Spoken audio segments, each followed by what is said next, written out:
I bought a carrot, and I'm going to give you a quick 42 instruction on how to make your own clarinet from a carrot.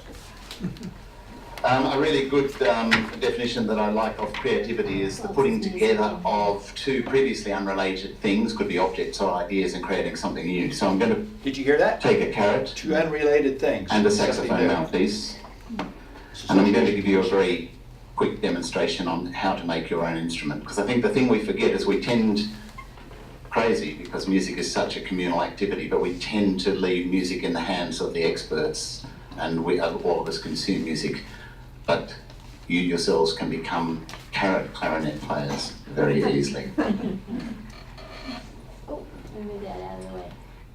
Oh, sorry. Oh.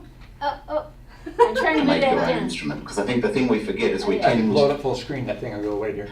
but Upper right corner. you yourselves can become Oh. clarinet players You very think so? easily. Okay. Oh, yeah. It Yeah, didn't sorry. go away. Oh, now it does. So you need a kitchen knife. I'm going to cut off the end of the carrot. And I do have my trusty clarinet measuring stick here, which is giving me all my measurements. But you can actually go to YouTube. I put all the measurements up on YouTube. You just need to type in, make your own clarinet. It's not as easy to find as that. So there's my markings for 6 finger holes down the front. So I'm just using the tip of this 12mm bit. So I'm giving you some, you don't even have to go to YouTube to see. You've got, just remember that. You can make a mark in your app. Okay, so that's 6 finger holes and 1 thumb hole on the back, marking. Okay, now the tricky part.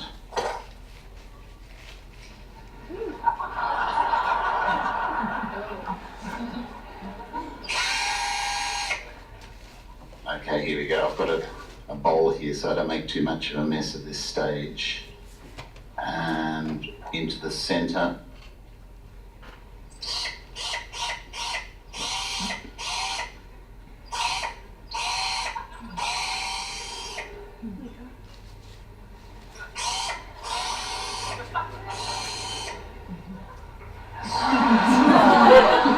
That's actually very hard to do.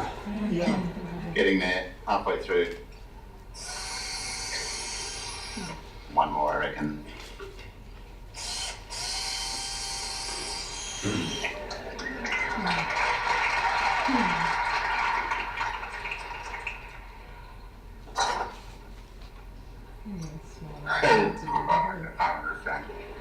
Seven mil bit now. So that's for the finger holes. Let's do the thumb hole first. And now the 6 finger holes that you notice that I've marked. So you do need, I'm actually using a saxophone mouthpiece I mentioned, but it still is a clarinet because it's a cylindrical board, not conical.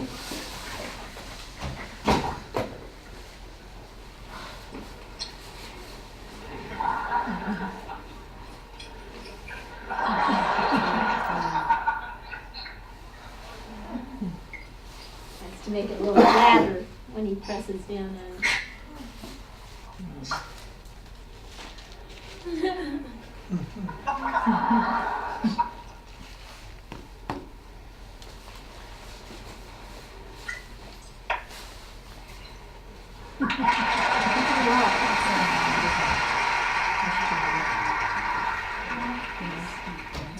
Oh, sorry, we've run out of time. I'll have to go. I've got 57 seconds left. Here we go.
does that have to do with research?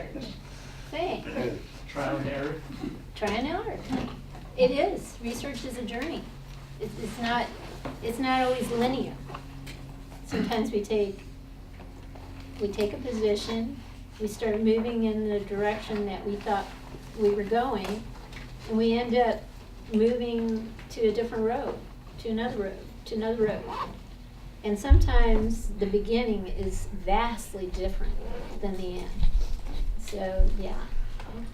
But if you wanted to do a study on something related to what you just saw, any ideas?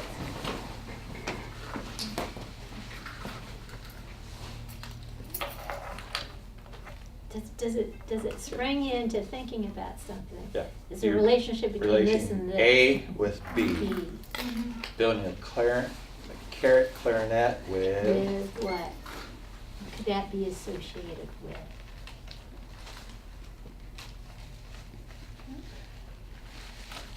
This is a hard part of research, trying to figure out potential relationships that you would want to study. I think I don't know if I mentioned all of you or mentioned some of you. Whenever you think you've done, or most of you anyway, you think you've done research papers in the past, you haven't. What you've done is literature review. So this is the beginning of research. You want to compare at the simplest form. You want to compare A with B.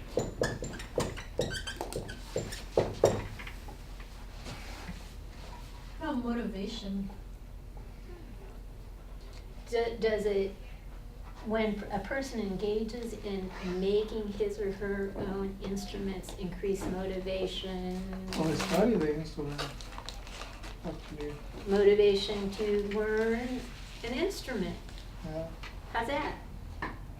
You guys just collaborated on a research topic right there. So does this lead to a desire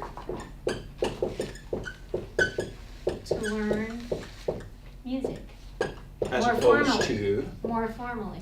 yeah, as opposed to going down to the music store and what's a clarinet go for these days? $300-400?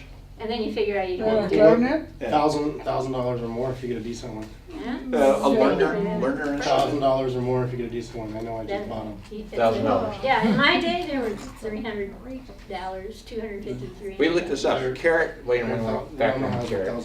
You assume that you got a drill or access to a drill, and that long bit is actually called a paddle bit. So the only thing you really have to buy is go on eBay, and we looked it up, and you can Ooh, get a saxophone. saxophone. Did you order it, With by a the way? reed, $10.97. Minus the reed. Very cheap one, but hey. Yeah, it's cheap, but it's a carrot. You're shoving it in a carrot. Yeah, exactly. You don't Yeah, want but I will have an $300 instrument mouthpiece into a Once I carrot. get that thing. And I guess I had to buy a little funnel, but. you know. Oh, and reeds. You gotta Yeah. get a package of reeds. No, I got some reeds, but you that was order all it? together. Mhm. Oh, cool. We're Yeah. gonna build one. We're gonna build one. Yeah, we're gonna see what, but do you see that? Does creating, personally creating an instrument that doesn't cost hardly anything, and then seeing the effects, didn't that sound wonderful? I don't know about you guys, but I was not It wasn't what I was expecting expecting when I it heard to it. sound that good. That sounded wonderful. Does that then create more motivation, more desire to, study music formally? So, yeah, you got a classroom of kids. I don't know how big classrooms are nowadays, but you got them all. You and your aide are in there with a DeWalt drill and a paddle bit, and you're drilling out carrots. Maybe you drilled them out before because that looks like a mess seeing third graders and carrots. Probably not a good combination. But the kids are assembling, at the very least, they're assembling their own instrument that they had a hand Yeah. in building, as opposed to So you have two groups. You have one group that you just give plastic little flutes to, or whatever Little they're called, flutophone or something. whatever it is. And let's say it's a group of 200 students that you give that. And then on the other hand, you teach them these skills, you help them build this thing that sounds really wonderful. And then a year later, you go back and you see who has signed up for formal music lessons. There's not a study, a documentary about this very poor village. It's either Yeah. Bolivia, I Columbia saw I that. saw that. I And saw the that. man, the man takes. Jump. the man Beat up takes stuff. Trash. Yeah, And trash. he makes instruments and and somebody has started lessons for the kids in the village. And they have a Based band. on trash. They Yeah. have a band. I saw that. Yeah, they played a There Carnegie, are, didn't they? there are others from Paraguay that they need an orchestra. Yeah, Yeah. yeah, yeah. I mean, can this be an awakening? And we know there's research between this and math, right? You know, musical abilities, you know, learning to read music and that sort of thing. Play an instrument. Musical abilities has a relationship with mathematical We had a stuff. program at our school where with Fender guitar, and the students would actually, with the wood shop, make their own guitar. No So I wonder kidding. how many, With yeah. Fender? Yeah. So I wonder how many of those kids actually then went on to take formal guitar lessons, because Yeah. they made an They electric made guitar. something. They right? owned it. There's Yes. personal investment in this. Where's this at, by the way? Well, we're in Corona, Oh, and Fender's like right there. I don't know if they still have the program, but we used to have it through them, and they would Oh, donate what's everything the we'd name of your actually school? Or the Yeah, next- Centennial High School. say again? Centennial High School. Oh. Centennial. Wouldn't it be great, Wouldn't that be cool? when I made shop was a mess. Oh, I made a little cross. That's, you know, and that's cool. But that's all I did. It's not a Fender Shop. That was guitar. the whole thing. Or It's a little Fender plastic. Lightning You guitar. know. So you can see where you can start with one thing and then bounce off to something else. And I don't know if anybody's ever done a study like this. I kind of doubt it. But wouldn't that be interesting to see if that indeed did increase motivation and actual participation? Yeah, but won't in the care to learning? get kind of nasty after a year? Well, you can, he actually has a website where you can learn to create other. It's actually, the plans for that carrot, actually kind of hard to track down. It took me a better part of half hour to find them. They're not directly on We it. can So if you get want them, the- shoot me an email, and it's a picture and has, you know, in millimeters and, you know, it's laid out, it's fairly easy. So you can see, this is a thinking thing, right? You just find something that has interest to you and then think of, well, could there be a relationship between this and this? And remember what he said at the very beginning, two formerly unassociated things, put them together for a new idea. Mhm. So we'll talk a little bit more about that in a All bit. your keynotes are, oh, never mind, you got it. Yeah, okay, so we, next week we'll do a little balloon activity. Wear very comfortable shoes Got balloons? next week. Oh, next week. I think And, you said next. and by next week, he'll have a hearing aid. Yeah, no pumps, no heels, no flip-flops, comfortable shoe. So you look at relationships. I had a cat that I had for 20 years. She was my baby. You know, when I met him, I had her for a number of years. She had more seniority in the house than he did. You know, and by right, so right. I had her for 20 years, and every night she'd go to sleep right here. You know, I put the blanket up around her neck, you know, and she just sleep. In the morning there she would be, you know, and I guess I learned not to roll over on her and all that good stuff. But, you know, we had this synergy, you know. But she was my baby. And one day Jerry was, I don't know how it happened, but you just started, you started kind of patting her, and he was being nice to her, and then he said, "Oh, what a pretty dumb cat. Oh, you know, nice little dummy, you know," or something like Cute that. little stupid cat. Yeah. She- You know, she and he bit me. doesn't think she's stupid or dumb or anything like that, but he was just doing that to rile me, type of thing. And I said to him, "Jerry, she's gonna get mad at you." And what did you say? Oh, I said, oh, she won't understand. I think I'm using, at the time I thought I was using, just a normal voice. Normal voice, he was Just changing the patting her verbiage a little very bit. softly, Yeah, you know. no tension. Just kind of cooing. And you know, she bit him. And she never bit him before, she never bit him after that point in time, but at that moment, she bit him. I don't know. What happened there? I don't know. Is there a relationship between, I don't know, Insulting the cat. chemical releases and what the cat picked up, and understood he was insulting her and decided to bite him. Who knows? Those are relationships I can't test out. She's not here anymore. But you know, it was hilarious. I laughed. I said, "I told you so." Maybe she was reading me. I don't know. You know, and read me and understood that she needed to bite him. Anyway. Kiwi, mental health. Okay. Kiwi was my first cat that I ever had, and there was a point in time where she was licking her fur so obsessively that she was actually pulling the fur out. Yeah, on her tummy, You know, on so her chest and tummy. she was getting Just- bare, and she couldn't stop herself. So we brought her into the vet, and what do you think the vet put her on? Prozac. I heard it. What was it? Prozac. Prozac. Put her on Prozac. You know what Prozac is used for in humans? It does help with anxiety. It's also helpful with mood, depression. Yeah, it's a SSRI. So, but she was on that for a few days. Gone. Snapped her out, Gone. and then we took her off. And then we with took it? her off. No No problem. problem. No problem. Just broke the cycle. That's weird. Yeah, yeah. Animals and men. But someone somewhere along the way said, oh, obsessive compulsive behavior, which Prozac also treats, right? It works in humans, maybe it works in animals, and maybe somebody tested it out It with could have cats. been the other way around. Or Hey, it could have been the works in other animals, way let's check it out and see if it Let's works check in it out in humans, right? So, You know, there's a relationship there, right? Birds and communication. Well, there was this one study that was done between, I forgot which, I think one of them was chickadees and I can't remember what, maybe, I don't know.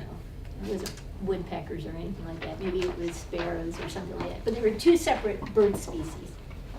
And in bird species, it's fairly understood that birds have certain sounds that they make when they see air predators, right? And which Like a are hawk, maybe. different, right? Like a hawk or a Raptor. big bird, you know, type of. They make a sound for that, and then they make a sound for ground predators, right? Yeah, and so researchers were wondering if we took the language of this set of birds, like let's say sparrows, and we used the air predator signal, would the chickadees, you know, do what they need to do in terms of defensive positions versus the other predator? Because you would take different types of defensive positions, you know, air versus ground type of thing, right? So what they did is they went to a place where there were only chickadees, and as far as they knew, you know, the sparrows were never in this particular geographical area, and they took a stereo system and then set it up, and then a few days later they started playing certain sounds, you know, the air predator sounds for sparrows versus the ground predator sounds for sparrows. And wouldn't you know it, the chickadees responded just the way sparrows would respond. So what does that tell you? It's a universal language. Yeah, Yeah. they're bilingual. at least. Right, they're at least, it's universal, right? You know, certain species, in this case, these two species of birds, understood the language of the other, you know. And wouldn't it be interesting if that crossed over from birds to other animals, from animals to other animals? Do they know more than we know? They say a real smart dog can understand, what, 100, 150 different verbal commands, something like that? It's up there. It's How up- many- Sometimes How we've many had to go. dog sounds can we understand? Yeah, yeah, yeah. And We can so, see the cocking so of the this is head. genius here. Oh, you want something, you want something. And if they're looking at your food, we go, oh, they want our food, you know. But yeah, I mean, you know, we, at a certain point in time with a couple of our dogs, we had to go from saying the word walk to spelling the word walk to saying something else to saying, you know, it just was, it's like they pick up on these things. They learn our Yeah, language. especially our big, loves going for a walk, loves going for a ride. and you just can't use those words. Yeah, we can't, because they're, the Rottweiler especially is just hyper excited once he hears that kind of a word. So yeah, this language thing. And you know, I guess I always wondered, you know, here we are trying to teach chimpanzees or, you know, what was that gorilla's, that famous, is it Coco? Coco. Coco, right? Yeah. My Coco, like my Coco. Anyway, Coco learned all these signs, you know, for communication. And I kept thinking, why are we teaching it sign language? Shouldn't we be studying its language? Aren't we the smarter species? Why are we, you know, doesn't it make more sense that we should decipher through the vocalizations their language? And then mechanically reproduce those words or those you know, guttural things so that we can Yeah, that'd be a communicate. great with iPad them. app. Yeah, you know, you speak to a gorilla. Can you ask for an apple? You know, can you ask for a hug? You know, and all that stuff. I mean, we should be learning their language versus the other way around. Nobody here is school psych, are they? Oh, okay. There's this, I never can remember the name of this test, you know, where you, Ramel. Ramel. I hate that test. Basically what it is Oh. there's this plastic board you set up between yourself and the child. And it's, you know, roughly squares. And it's got a bunch of holes in it.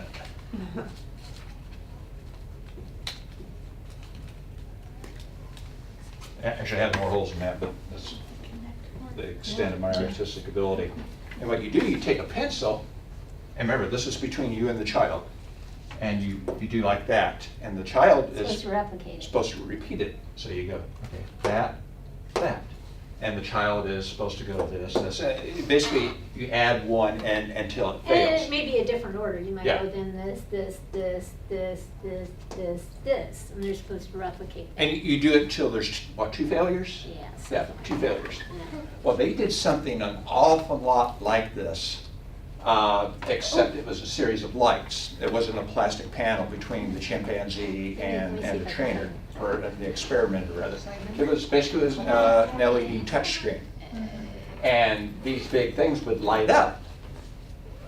And the chimps were doing them faster and more accurately than the graduate students. I've got the clip. Hold on. It was just adults. Oh, there's graduate students involved in this. Okay, but there were adults too. And when they got right, the chimp, of course, got a banana chip or an apple or something. There was something in it for the chimp. Coco monkeys talking. Is this it? Let's see. No, that's not it. Oh, is that it? Where would I have had that? Ah, there it is. Oh, blow it up. Japanese researchers have revealed the results of a fascinating memory test. They pitted young chimpanzees against grown-up human beings. Now, does that sound like a fair contest? We counted on Bill Blakemore to find out whether it was. First test. Can chimpanzees count from 1 to 9 in the right order in return for a peanut or other tasty reward? Yes, they can. Now, if you just flash the 9 numerals for a moment, then cover them, can a chimpanzee remember where each numeral was and still get the order they were in right? Can you do that? Yes, for another tasty treat. This chimp got this wrong once, but only once. Now, if you flash just some of the 9 numerals, then cover them, can a chimp A, remember where each was, and B, in the right order, even though some were missing? Yes. Now, can another primate species, the adult Homo sapien, do the same? Well, okay. And again? Again? Again? One more try? Well, okay. But actually, chimpanzees did much better than humans in this flash and remember test, leaving the Japanese human researchers He's like going like, scratching their heads. I One know. possible theory Chimpanzees care more than humans about peanuts. Bill Blakemore, ABC News. And the thing is, Unless this you test think is a they measure used of one very nonverbal smart intelligence. chimp, they actually had 6 chimps taking the test. And if you want to see more of this, you can go to abcnews.com, where we have a lot of video of chimps and humans going head to head. Oh my gosh. That was a test of nonverbal intelligence that you use on children. So it makes you wonder, is this really a test of intelligence if somebody who supposedly, who has 90% of my DNA can actually do faster than me? But then the question is, how often do the chimps do it? They- Because the more often you do it, the faster you're going to They- become at that. actually, the And They then can humans- go for that. The humans receive training, and the chimps very little training. The humans had much more training than the chimps did in this particular study. And I don't know about you. After I saw number 1, boom, that was it. You know, when they flashed those numbers and they went blank. They flashed in the covered. 1, 2, maybe 2. You know, I'd really have to practice. And even then, I couldn't really guarantee I could get all 9 numbers. But anyway, all right, so we've got all sorts of things going on in terms of research, relationships you might try to figure out. I had, when I was in the military, I had a drill sergeant come in, brought in by his colonel, and he had been in 2 separate motor vehicle accidents that day. And he had been he'd been cleared by the ER, but he was acting really strange, and they thought something psychiatric was going on. And I happened to be the walked-in person at the time, so it was my job to evaluate him. And he was brought in by his colonel, and I got them back into my office, got him seated, went out to grab some paperwork, and somebody in the lobby stopped me. She said, "I know that guy who just came in." She said, "He's my neighbor." And she just started telling me all sorts of things about him. And I didn't solicit any information from her. She's just telling me, "Well, this guy's a nice guy, good family man, Christian." I know that she was, good husband, faithful churchgoer, da-da-da-da. She's just telling me all sorts of things, a couple medical things, and I think one of them was epilepsy, da-da-da-da. More information. Oh, great worker, well liked by his commanders, well liked by his subordinates and his peers and that sort of thing. Just on and on and on and on about this guy. And I took the information, and I thought to myself, none of this is going to really be helpful to me, but I'll take the information because, you never know, really. You really never know. So I took the information, and I went back, and the commander was very polite, and that was confirmed he was well liked. The fact that a commander would bring in, a subordinate says something about how much that commander values that person. And then he said, "Do you want me to stay?" And I said, No, I've got it. That's okay. And I don't know if he thought maybe I'd be intimidated by this guy, because this guy, he was the most built guy I've ever seen, I have to say. I mean, this guy, we wore BDUs. Even now I forget the Battle acronym. dress uniform. Battle dress uniform, okay. So BDUs just hang on you, They're baggy. right? They're baggy. But this Supposed to be guy baggy. was so muscular. I mean, it's almost like Hulk, the Green Hulk. He's almost like breaking through. It's like somebody painted his uniform on it. But he was very soft-spoken, African American, but built. I mean, really muscles. I mean, his arms were like this, and I'm going, But I guess the commander thought I might be intimidated by him. I said, "No, I got it. No, that's okay." And so the colonel left, and I sat down. I started talking to the guy, and all I knew is he was scared. He was absolutely scared, and so I really took it down in terms of you slow your voice down, try to speak very quietly and rhythmically. You try to relax somebody. And I was doing that, and he was still very, very anxious. And he wasn't making too much sense until he said, I got to get out of here.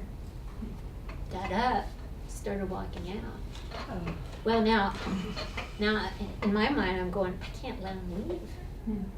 Yeah, because in our profession, if somebody is a potential threat to someone else or to himself or herself, you have an obligation to get them hospitalized. Does that make sense? Now, he's already been in 2 motor vehicle accidents. What if he gets behind the wheel a 3rd time and kills himself or somebody else? I cannot let him leave. So I run after him, and I get by his side, and I'm walking along, and I'm trying to calm him down, and just, why don't we just go back in and talk? Everything will be okay. And no, he's still walking. So I run to the front desk. I said, call the MPs. Do you know what- Military police. yeah, I was just gonna ask him, with MPs, so military police, and I run back out, and now he's at the exit door, and I exit the door before him, and I get in front of him, and now this guy's really tall, very muscular. I get in front of him, and I'm not tall. I look way up there, and I'm going, okay, plan A didn't work, calm, and so I went, plan B. Plan B is not real promising, is it? Well, plan B was, Joe Sargent, if you don't turn around and get back into my office right now, I'll have you court-martialed. I didn't do that last part, but I'm pointing, He looks down at me, down, really down, and no expression on his face. He just takes 2 steps to my right, and then he keeps walking. He's going down the steps, out into the parking lot, and thank goodness, the colonel, I could see him in the corner. He was about ready to get into his car, and he saw us, and so now he comes and joins us. And we're both trying to talk him back into the hospital. And I'm going through my Rolodex. How do I get this man back into the hospital? How do I do it? Nothing's working. The cough stuff should have worked, and it didn't. And then finally I thought to myself, well, she said he was a Christian. Oh, so I did something I don't normally do. When you're in the military, you don't usually, back then you didn't usually talk spiritual things, but I said, hey, Joel Sargent, so I know you're scared. And years ago, Christ was scared, but he still walked to his cross. Remember the garden? He was scared. He still walked to his cross. And I said, your cross is this way.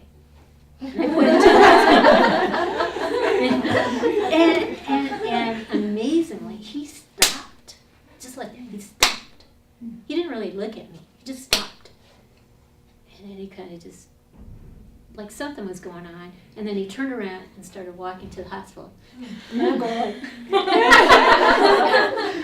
Yeah, you get in front of the colonel, too, Go back didn't to you? the hospital, yeah. I did a good thing, didn't I? Now I'm feeling pretty good. We get him up to the 4th floor, which is the inpatient psych ward. Lock.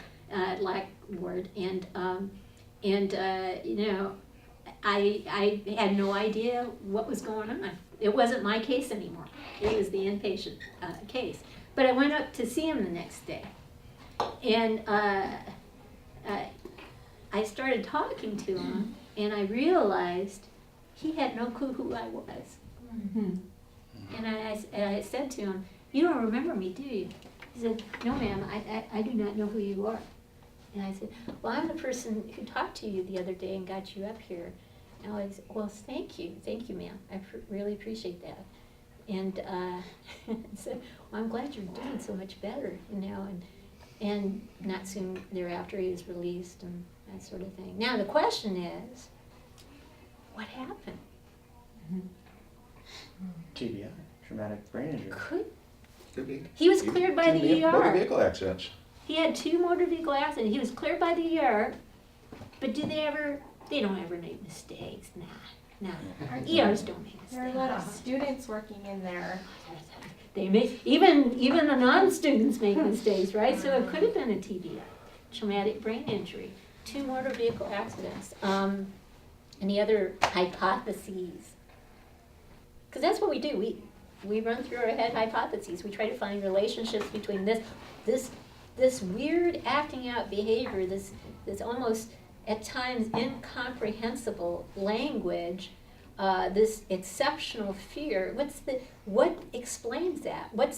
this is the dependent variable, what's the independent variable? What explains this? So it could have been a TBI. And our hypotheses are always tentative. Yes, we don't Especially know at until the we test them out, right? Based on everything I told you, or anything you know about human nature, can you give me Like anything else? the friend or the neighbor said he had epilepsy. Okay, so we had TBI, we got epilepsy, which has an impact on the brain. But he's not convulsing. Concussions. Could be a concussion, Concussions you're getting sometimes. right? Post-traumatic stress. PTSD, who knows? I wasn't able to get any history from him, but maybe there was something that was going on in that domain that somehow got put into action that particular day. Any other ideas? Could it be just straight shock? Maybe some sort of shock, maybe some tragedy in the family system. You know, something that shocked is tragedy. Can't spell today. Okay, maybe something happened, right? Who knows? Maybe a pending divorce. Didn't really sound. I mean, it sounded like he was a good family man, good spouse, you know, faithful churchgoer, that sort of thing. Anxiety. Something, this is an anxiety-related condition. It could be some other anxiety-related condition. It could be something maybe in the category of mood. Maybe he had some underlying psychotic things going on that somehow got provoked, you know. Oftentimes, schizophrenia happens in late adolescence, early adulthood, but it can happen later, a little bit later. Yeah, it's nasty when it does happen later too. Yeah. So, any other ideas? You're missing one big one. Potential stroke. Oh, yeah, there you go.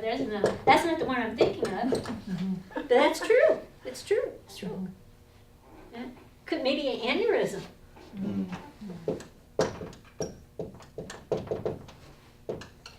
Think about all these people are on the, because this is all north of the neck. Everybody's thinking of here. This guy was built. This is what went through my head. Steroids. All right. Well, it just so happened, I mean, and this is what we do. We try to figure out relationships, hypotheses, what explains what type of thing. And then we put it to a test. And then if we find some research results suggesting there is a relationship between this and that, boy, we have a good study.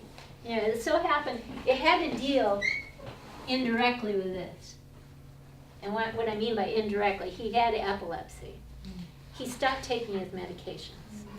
And then he decided to start taking his medications after like 3 or 4 Unsupervised. months of not taking. And he took a double dose of his medication. Make up. To make up for the lost time. Well, anybody who knows anything about medications know you titrate up and you titrate down normally with most medications. You just don't go like double all at once. It really messed with his chemistry, you know, to the point he had 2 motor vehicle accidents and didn't even know me the next day. That's how bad it was, you know. So it wasn't alcohol, it wasn't drugs, it wasn't steroids, it wasn't any of this stuff. And it wasn't an epileptic seizure, it was the medications that were related to this condition that messed him up. All right. So, you know, things are interesting. Deep brain, I'm just going to skip the psychotic, but the deep brain stimulation, they're doing research now on electrodes and sending electrical impulses to parts of the brain to treat certain conditions like mood disorders. And what they're finding is that they can actually have an impact on decreasing depression by doing this sort of thing. So now they're starting to do this research with Alzheimer's. And my mom has Alzheimer's. They've actually had some success with mild Alzheimer's in terms of turning the brain back on with deep brain stimulation. I just wish they could get to the point of doing trials on severe Alzheimer's, 'cause that's. And somewhat related to deep brain stimulation is what? Think electricity. Electric shock therapy? Yeah, electroconvulsive therapy Yeah, and, for and people with severe depression that is resistant against medication. we don't know exactly why We don't it know why. works, but one of the theories is it just resets the brain, just like you reset a computer, you know. Working in the military, there are people who are resistant to therapeutic interventions, just counseling. It doesn't do anything for their depression. Medications, a vast array of medications don't do anything for their medications. And I've worked with psychiatrists who, with the electrical shock therapy, have had wonderful outcomes with that process. They've learned to minimize the side effects to that. Everything, by the way, everything has side effects when you think about it. Just think about it. Conditions have side effects, right? ADHD in and of itself has side effects, right? So sometimes when people start talking about medications and their side effects, I go, well, doesn't the condition have side effects too? Yeah, they're called symptoms. Yeah, and especially when you look at the research and you see how much of a relationship there is between substance abuse and ADHD, untreated ADHD. You know, if parents can see that, and a kid truly does have ADHD, that kid needs help for that particular presenting problem, and we need to get them treatment. So anyway, oh, here is a study. Oh, I had it.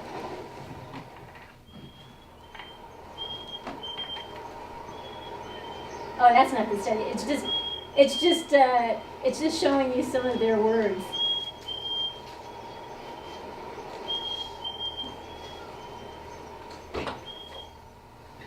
It's Dora's favorite bird, by the way. Yeah. I think it's.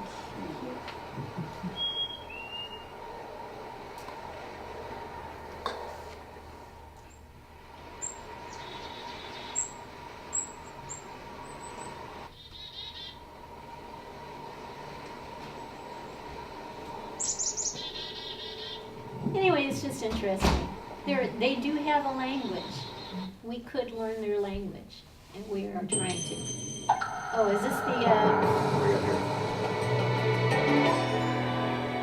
I think this might be the deep brain stimulation thing. I'll show you just a little bit of it. One of the things I want to establish right from the start is that not all neurosurgeons wear cowboy boots. I just wanted you to know that. So I am indeed a neurosurgeon, and I follow a long tradition of neurosurgery. And I'm going to tell you about today is adjusting the dials in the circuits in the brain, being able to go anywhere in the brain and turning areas of the brain up or down to help our patients. So And I should add, that's what we do with medications. We turn things up, we turn things down. This is another way to do the same thing. Said neurosurgery comes from a long tradition. It's been around for about 7,000 years. In Mesoamerica, there used to be neurosurgery, and there were these neurosurgeons that used to treat patients. And they were they knew that the brain was involved in neurological and psychiatric disease. They didn't know exactly what they were doing. Not much has changed, by the way. But they thought that if you had a neurologic or psychiatric disease, it must be because you are possessed by an evil spirit. So if you are possessed by an evil spirit causing neurologic or psychiatric problems, then the way to treat this is, of course, to make a hole in your skull and let the evil spirit escape.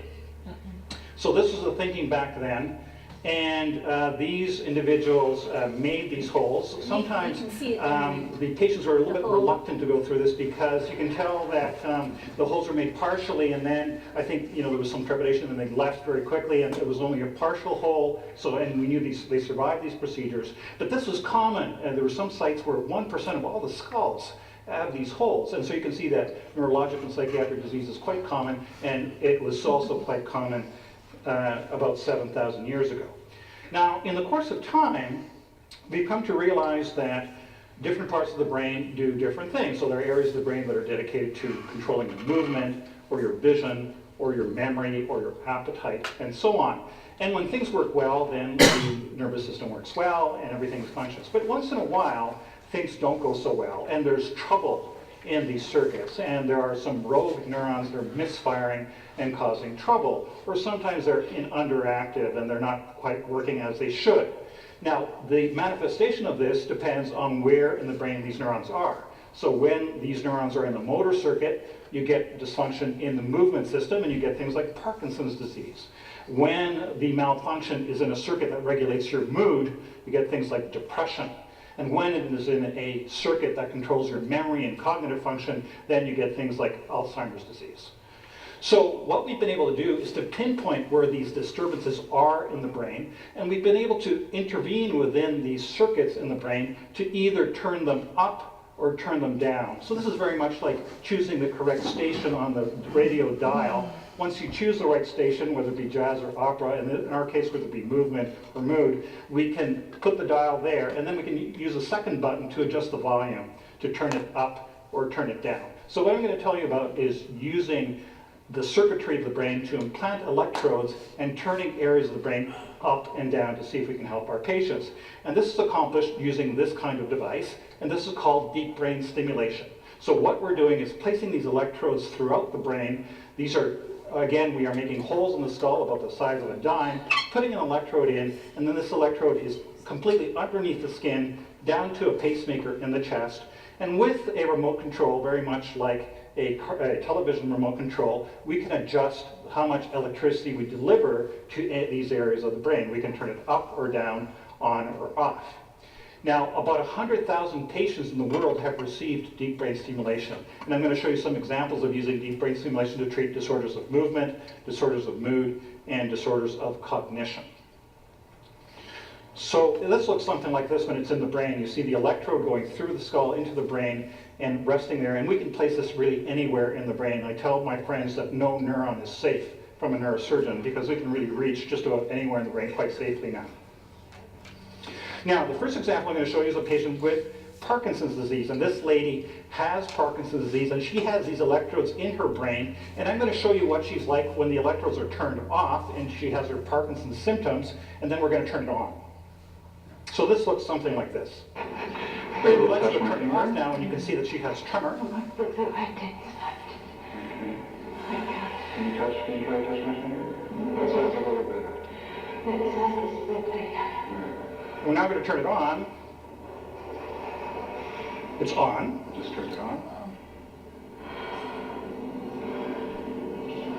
And this works like that, instantly. And the difference between shaking in this way and not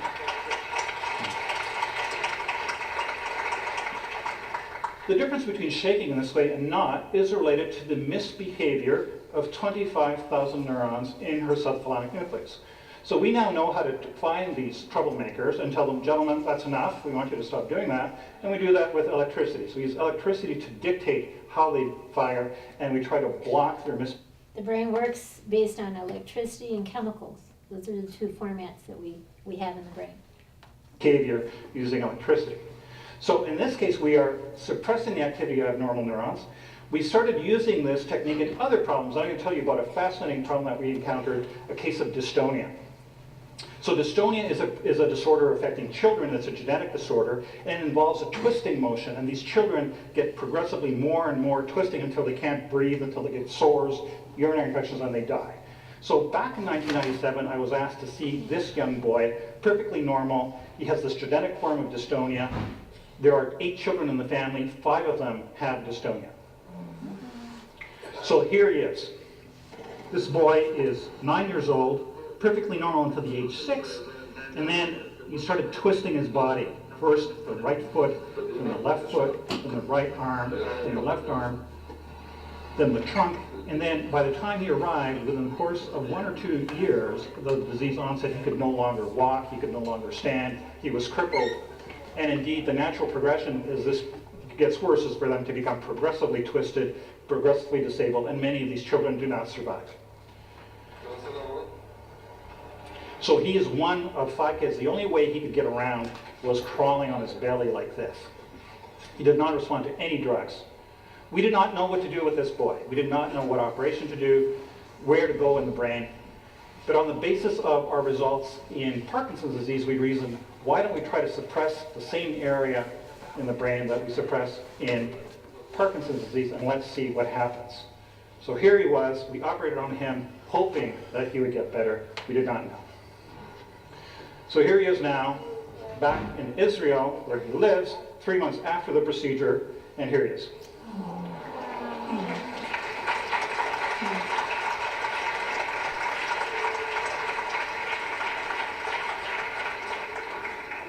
On the basis of this result, this is now a procedure that's done throughout the world, and there have been hundreds of children that have been helped with this kind of surgery. This boy's now in university and leads quite a normal life. This has been one of the most satisfying cases that I've ever done in my entire career, to restore movement and walking to this kind of child.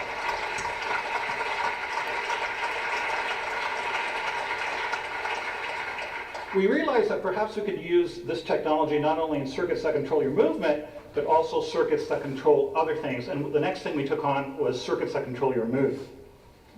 And we decided to take on depression. And the reason we took on depression is because it's so prevalent. And as you know, there are many treatments for depression with medications, with psychotherapy, even electroconvulsive therapy, but there are millions of people, and there are still 10 or 20% of patients with depression that do not respond, and it is these patients that we want to help. And let's see if we can use this technique to help these patients with depression. So the first thing we did was we compared what's different in the brain of someone with depression and someone who is normal. And what we did was PET scans to look at the blood flow of the brain. And what we noticed is that in patients with depression compared to normals, areas of the brain are shut down. And those are the areas in blue. So here you really have the blues. And the areas in blue are areas that are involved in motivation and drive and decision making. And indeed, if you're severely depressed, as these patients were, those are impaired. You lack motivation and drive. The other thing we discovered was an area that was overactive, area 25, seen there in red. And area 25 is the sadness center of the brain. If I make any of you sad, for example, I make you remember the last time you saw your parent before they died or a friend before they died, this area of the brain lights up. It is the sadness center of the brain. And so patients with depression have hyperactivity. The area of the brain for sadness is on red hot. The thermostat is set at 100 degrees. And the other areas of the brain involved in drive and motivation are shut down. So we wondered, can we place electrodes in this area of sadness and see if we can turn down the thermostat? Can we turn down the activity? And what will be the consequence of that? So we went ahead and implanted electrodes in patients with depression. This is work done with my colleague Helen Mayberg from Emory. And we placed electrodes in area 25. And on the top scan, you see before the operation, area 25, the sadness area is red hot, and the frontal lobes are shut down in blue. And then after 3 months of continuous stimulation, 24 hours a day, or 6 months of continuous stimulation, we have a complete reversal of this. We're able to drive down area 25 down to a more normal level, and we're able to turn back online the frontal lobes of the brain. And indeed, we're seeing very striking results in these patients with severe depression. So now we are in clinical trials, in our phase 3 clinical trials, and this may become a new procedure if it's safe and we find that it's effective to treat patients with severe depression. I've shown you that we can use deep brain stimulation to treat the motor system in cases of Parkinson's disease and dystonia. I've shown you that we can use it to treat a mood circuit in cases of depression. Can we use deep brain stimulation to make you smarter? Anybody interested in that? Of course we can, right? So what we decided to do is we're going to try to turbocharge the memory circuits in the brain. We're going to place electrodes within the circuits that regulate your memory and cognitive function to see if we can turn up their activity. Now, we're not going to do this in normal people. We're going to do this in people that have cognitive deficits. And we've chosen to treat patients with Alzheimer's disease who have cognitive and memory deficits. As you know, this is the main symptoms of early onset Alzheimer's disease. So we placed electrodes within this circuit in an area of the brain called the fornix, which is a highway in and out of this memory circuit, with the idea to see if we can turn on this memory circuit and whether that can in turn help these patients with Alzheimer's disease. Now, it turns out that in Alzheimer's disease, there's a huge deficit in glucose utilization in the brain. the brain is a bit of a hog when it comes to using glucose. It uses 20% of all your, even though it only weighs 2%, it uses 10 times more glucose than it should based on its weight. 20% of all the glucose in your body is used by the brain. And as you go from being normal to having mild cognitive impairment, which is a precursor of Alzheimer's, all the way to Alzheimer's disease, then there are areas of the brain that stop using glucose. They shut down, they turn off. That's And the dark indeed, what we part. see is that these areas in red around the outside ribbon of the brain are progressively getting more and more blue until they shut down completely. This is analogous to having a power failure in an area of the brain, a regional power failure. So the lights are out in parts of the brain in patients with Alzheimer's disease. And the question is, are the lights out forever, or can we turn the lights back on? Can we get those areas of the brain to use glucose once again? So this is what we did. We implanted electrodes in the fornix of patients with Alzheimer's disease. We turned it on, and we looked at what happens to glucose use in the brain. And indeed, at the top, you'll see before the surgery, the areas in blue are the areas that use less glucose than normal, You see it? predominantly the It's parietal coming and back temporal on. lobes. These areas of the brain are shut down. The lights are out in these areas of the brain. We then put in the DBS electrodes, and we wait for a month or a year. And the areas in red represent the areas where we increase glucose utilization. And indeed, we are able to get these areas of the brain that were not using glucose to use glucose once again.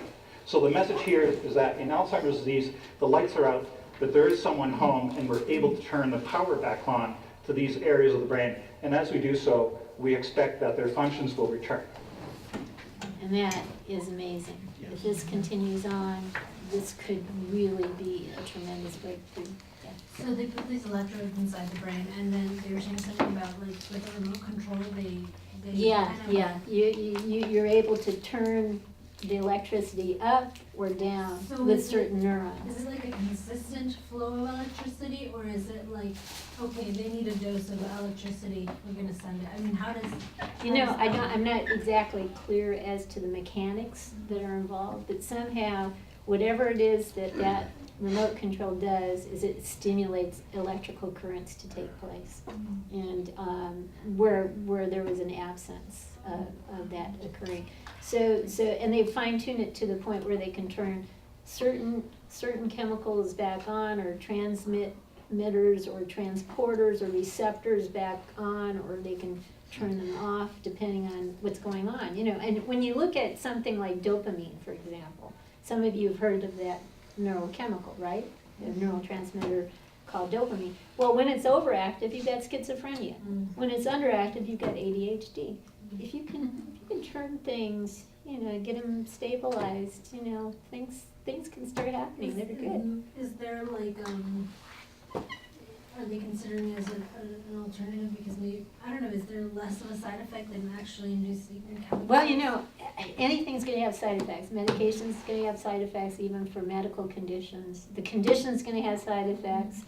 So you just have to do a cost benefit. It's one of those cost effective. Cost benefit analysis. Yeah. You know, what's the lesser of the two evils? You know, if you knew, for example, that 75 to 80% of non-treated ADHD clients gravitate towards substance abuse, then is Ritalin such a bad concept to consider? You know, and if you know that also with the condition ADHD, young people who have serious problems with ADHD are probably going to have problems with their social relationships, right? They're probably going to get rejected by their peers. They're probably going to have a whole host of you know, maladaptive consequences as a result of the condition. You know, so the lesser of the two evils. That's what we're always aiming for. It also mentions that they're treating the people who the medications that is not working. So it's like an alternative. With for those people. the mood thing, he made a point, and it's very true. We know about 10 to 20% of people who get all the treatments imaginable. It just doesn't work. It just they're treatment resistant. There is treatment resistant schizophrenia. I mean, my aunt knew someone. My father had schizophrenia, so I know he's responded well to medications, but he was cyclic in the sense that he would take his medications, do well for a while, then because of the side effects of the medications, stop taking the medications. Then he would start to go downhill, and then he would start to drink, he was self-medicating, he would drink his alcohol, and then that cycle of going down was even worse. And then he'd have to be hospitalized, he would be placed on medication again. It was this vicious cycle that we had going on, you know, so there's treatment-resistant schizophrenia. I was gonna mention, my aunt had someone she knew who was on 28 medications for schizophrenia, and he still was resistant to treatment. My dad, you know, when he was on 1 or 2 medications at most, would do well, but again, nothing is side effect free. And, but the condition is not side effect free either, I can tell you. And the pharmaceutical companies are sharp enough to know that the medications that have the least side effects are the more expensive. Yeah. So then you get some bean counter from an HMO saying, okay, you don't need medication B, basically do the same thing, but A is 3 times as much as B, so we'll only approve B. Mm-hmm.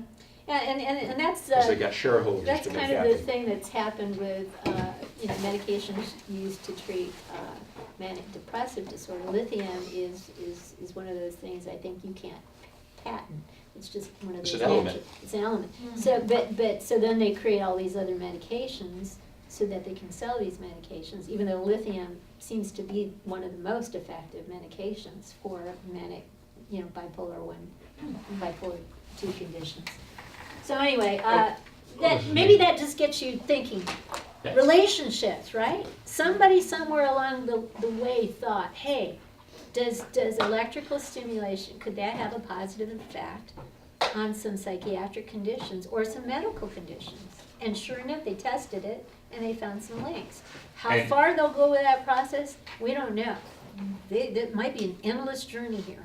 Medications, we had that same journey, there was a time when we couldn't treat diabetes. There was a time when we couldn't treat certain conditions. And now we have all sorts of interventions, surgeries, medications, and so forth to treat medical conditions. We have that journey with psychiatric conditions. So we're learning, we're growing. And the Somebody had to think of neurosurgeon, something. if you remember, he said that for the condition where the child was starting to... Dystonia. Dystonia? Mhm.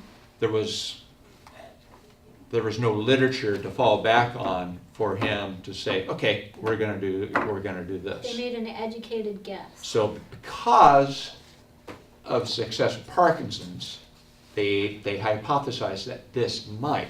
So you may come across, in your research, you may develop or you may choose a topic that really doesn't have any literature to support your hypothesis. But you Or- might have a body of literature that is close to Close. what you're thinking. You could use that as a springboard to make the hypothesis that this might work. You see where I'm going? So just Springboard. because you Think of a choose for your springboard. topic something that doesn't have any literature behind it, that's actually a good thing. That's actually an exciting thing. Yeah, because it doesn't exist. It doesn't Nobody's done any exist. research And on it. researchers are all about new stuff. Mhm. I mean, if you want to get published, that's almost a surefire way of doing it. Now we get to some of the boring stuff. Okay, yeah. Okay, now the So- stuff that you thought, oh, we have to Some do of this. this you already know, though. These are right? just You've scales of heard measurement. You this probably stuff. already know. Nominal categories, when we're talking about groups, when we're talking about data, there's different scales of measurement, different ones. I know this isn't right, but I think I like acronyms, so I think NOIR is an easy way for me to remember, NOIR. Nominal, you're just giving something a name. Okay. Seahawks Patriots. and Patriots. That's just a category.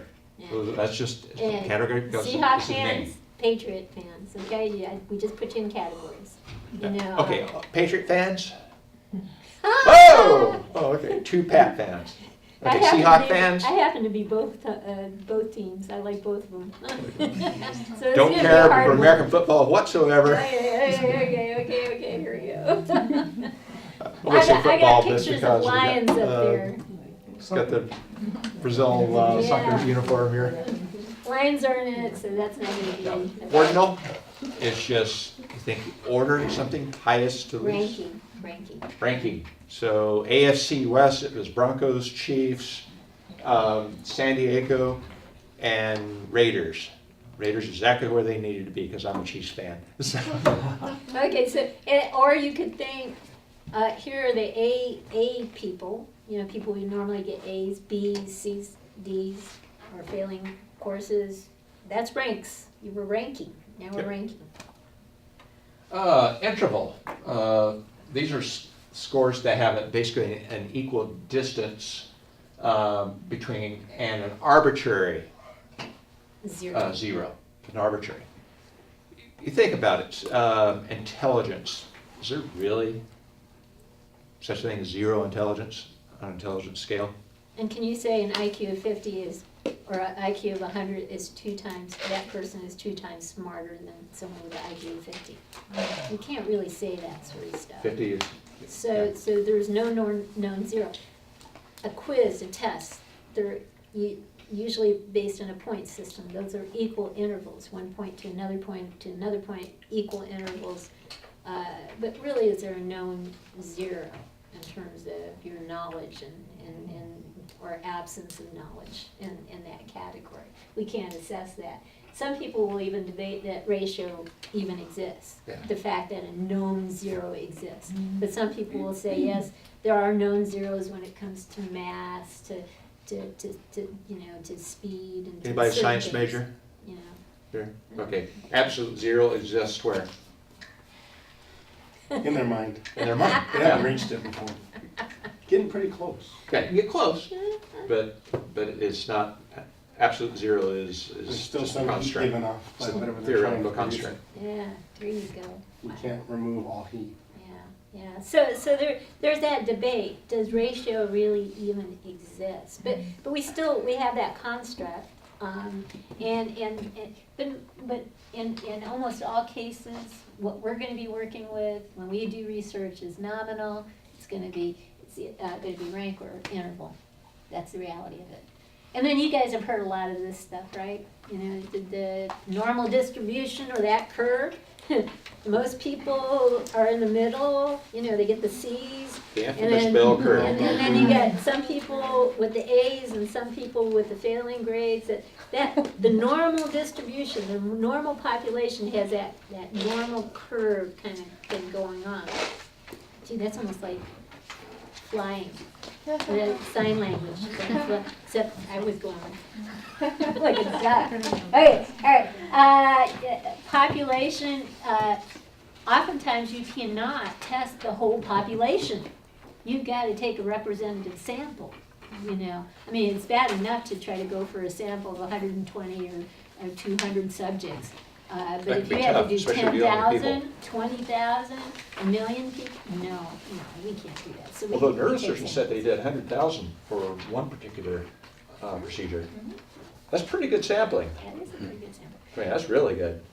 We're talking about people. Definitely. Mean, median, mean is just the mathematical average, right? The median is the point that divides the top half of the subjects from the bottom half of subjects.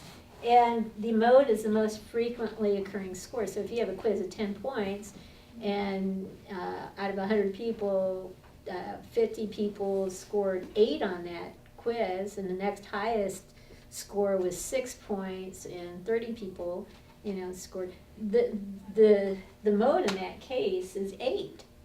Right? You can have bimodal. Let's say, a quiz of gave it to 100 people, 50 people got 9 on it, and 50 people got 10 on it. That's a bimodal of 9 and 10. You can have trimodal, all that stuff. All right. Standard deviation is just how much variation is there from the mean, basically. Here's the mean. The mean on a score quiz might be 8 on a 10-point scale. That was the mean, and the standard deviation was 1. So most people, scored, what did I say, 8? 8 was the mean, and 1 was the standard deviation. So if you draw the curve, and 8 is your mean, then 9 and 10 the majority of folks are gonna score between those 2 points. 68% is gonna score between those 2 points. We'll talk more about this. Oh, And yes. again, we'll talk more about Maybe it. seven. Oh, 7. Oh, I was gonna say. It's a long I day. call that a brain. We actually have a 7 o'clock class that we have to take coming up here. Okay.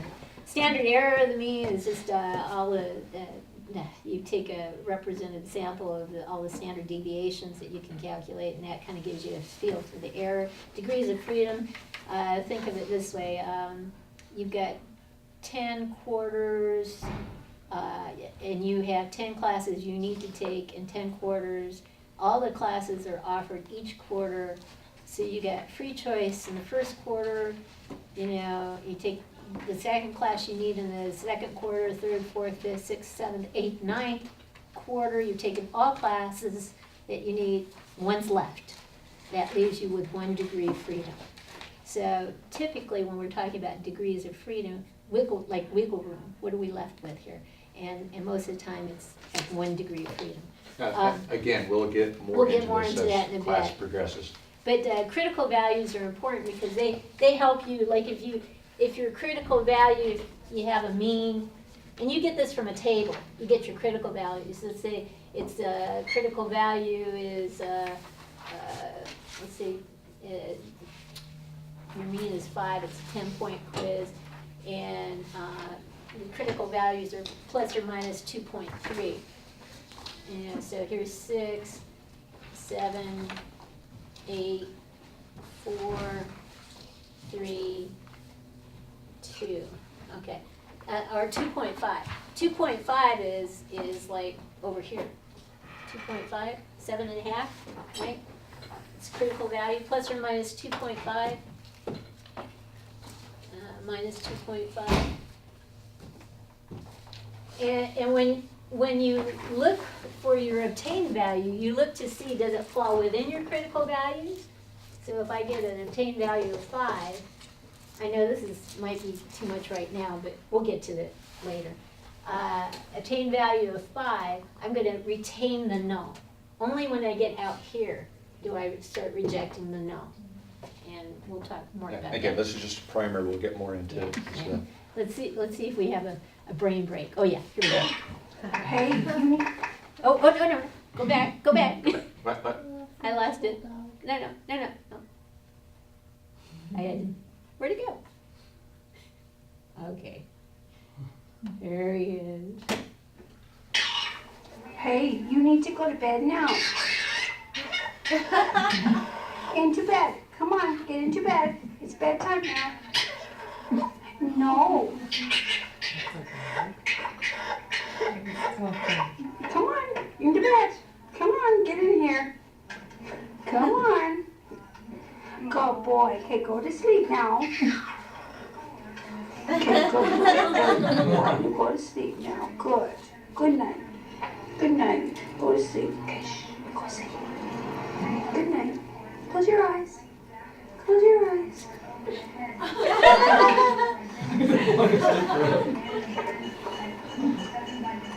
Go to sleep.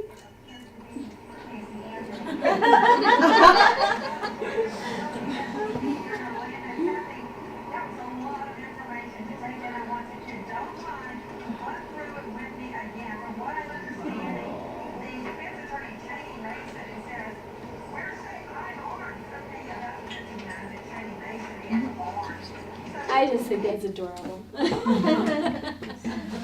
Okay, so I don't know if I need to go here. Your brains are probably too fried for this right now, but okay. You have a sample of 40 people or 39 people. You've got three degrees of freedom that explain basically a third of what's happening. The 457 up there is about getting to a little over a third of what's happening. Which means that this is actually significant. This is less than 0.05. Anytime you see a p-value that's less than 0.05 or 0.05 or less, that means it's significant. And that means that the null has been reject it. Again, we're gonna get there. Just bear with me. I mean, this is just mumbo jumbo right now, but we'll get there eventually. We could say maybe there's a relationship between whether you like animals and intelligence. That could be a hypothesis, right? Maybe you wanted to do a study on that and see if there was any legitimacy to that, right? You'd want to establish some sort of confidence interval. That's part of the research process. And normally, whenever we look at confidence intervals, we normally look at a 95% confidence interval. Just know that, okay? That's just something you're just going to put in your brain somewhere. And that's for social sciences. For medical, anything medical related, they typically look at 99% confidence interval. They want to be 99% sure that this medication isn't going to kill somebody. For anything that we would do in the School of Education, it's going to be 95%. That's just going to be the rule that you're going to store in your brain somewhere. And that's just telling you how confident do you want to be regarding the results. You can pick a confidence interval. It just tells you how confident do you want to be. If I want to be 95% confident that I'm going to hit this circle with this thing, After I get out of the way. from this distance, I'm 95% confident I'm going to hit it. Choop, I hit it, okay? If I want to be 68% confident, I go back further, right? Probably still do it. But I don't. If I want to be at 99% confident, I'd be much closer, right? Got it, okay? So confidence is how confident do you want to be in your end result, your conclusion, your hypothesis. Is there a relationship between loving animals and intelligence? I want to be 95% confident that my answer is real. And that's the reason that the word prove in this class is a 4-letter word. Yeah. We Just never talk about absolutes. Science rarely talks about absolutes. Math, to my knowledge, mathematics is the only field of science where they say, show me your proof. Yeah, yeah. Everything else is tentative. Just the way it is. We stay away from proven, proves, because what's proved today, if we use that word, could easily be disproven or easily discounted tomorrow. You're never 100% There were two sure. questions. Yeah. Okay, so how do you come up with the confidence percentage? Is it a calculation or is it your feeling? We're just gonna say 95 is gonna be the choice that you're gonna make.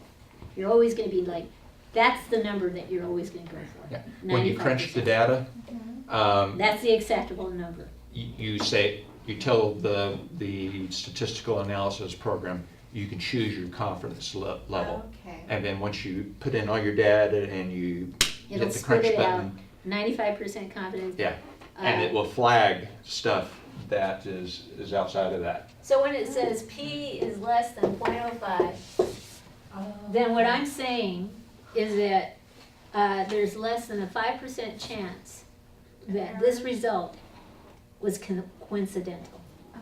I'm 95% confident that I'm right here. I'm 95% confident. 95 is just going to be the number you're going to pick all the time. 95. In social this sciences.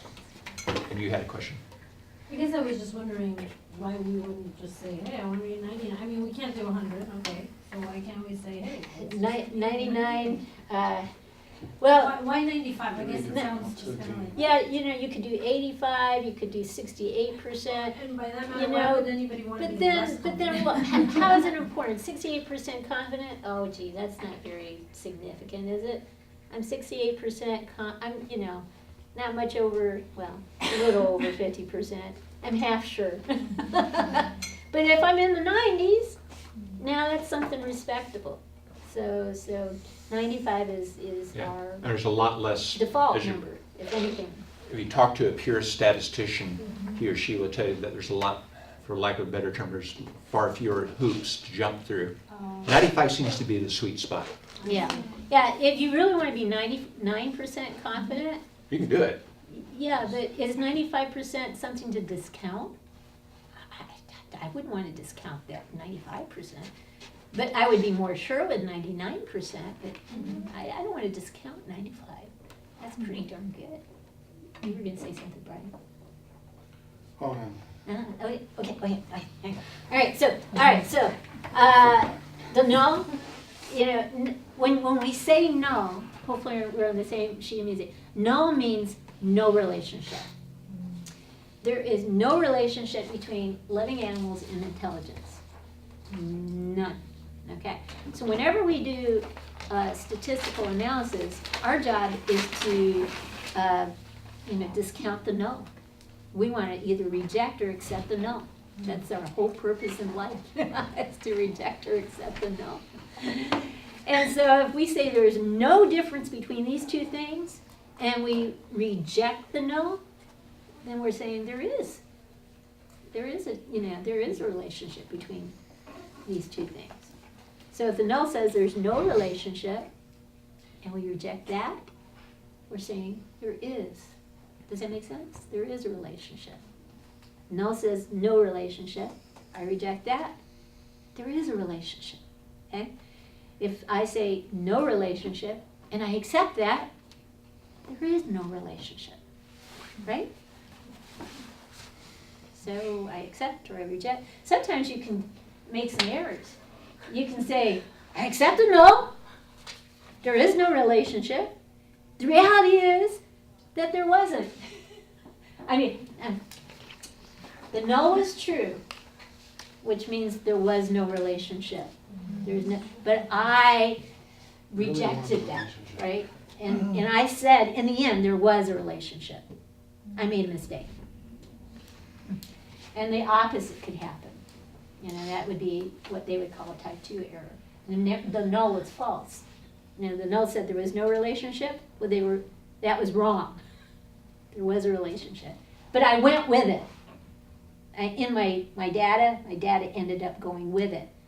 But the reality is, I fell into that 5% category where I made a mistake. Does that make sense? I was 95% confident, but you can never be 100% confident. I made a mistake. I fell into a 5% error category. I made the wrong decision in this situation based on my statistics. Because are you always right? No. You could be making a mistake. And maybe it may take somebody trying to replicate your study, and maybe 3 or 4 or 5 people now try to replicate your study, and they all come up with the opposite results. Now you figured out you probably made a mistake. If they did the experiment exactly the same way you did, and they get the opposite results, and you've got 10 studies that get the opposite result, and you're the only one that gets that result, you made a mistake. Does that make sense? You fell in that 5% category where you thought you were 95% confident, but you fell into the 5%. You made a mistake. You had one error or the other happening. So no relationship. And experimental, there is a relationship. Okay? Animal lovers. You cute little cat, I would. Gonna give them it's coming up on 6. Yeah. Unless you're on a roll, I should probably ask them about their research topics. Actually, that's a good idea. Let me just go through this one last one. Okay, so the confidence intervals are usually the common ones you hear about is 68%, 95%, 99. As Jerry said, the medical profession uses 99. We don't use 68. That's hardly, important to us anyway. But 95 is what we use. 95. So, and a standard deviation just shows how far away you deviate from whatever the mean is. This is the population mean, the actual population, and that's the kind of a sample mean. So, Next year is 2016. What happens in 2016 in America? Election year. Election, yeah. So you're going to get inundated, bombarded with the average of this poll of da-da-da-da-da. Yeah. Rarely will they give you the standard deviation. If it is, it's buried somewhere. You don't know the standard deviation of that particular poll, the mean is meaningless. Yeah, yeah, I And sometimes mean, they be the plus or minus, and the numbers are so huge, it could go either way. yeah, Yeah. yeah, It could totally exactly. flip-flop within that range they're giving you. Yeah, They just exactly. talking heads exactly. like to hear themselves speak. Yeah. They just manipulate it to fit what they want.